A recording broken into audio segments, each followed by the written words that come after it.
आपण पाहत आहात Karad today news.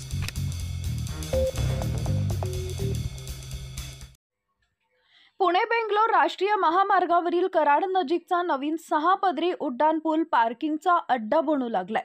Malkapur Krishna hospital Dhebewadi फाटा परिसरात उड्डाणपुलाच्या खाली शेकडो वाहनं पार्क केली जात आहेत।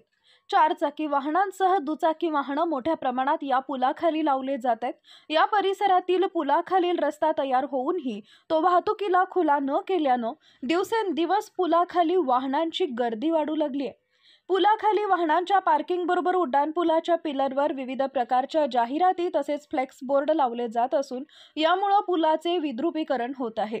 कोल्हापूर नाका तसेच खरेदी विक्री पेट्रोल पंप परिसरातही पुलाखाली अवजड वाहने, कार, वडापची वाहनं पार्क केली जात आहेत।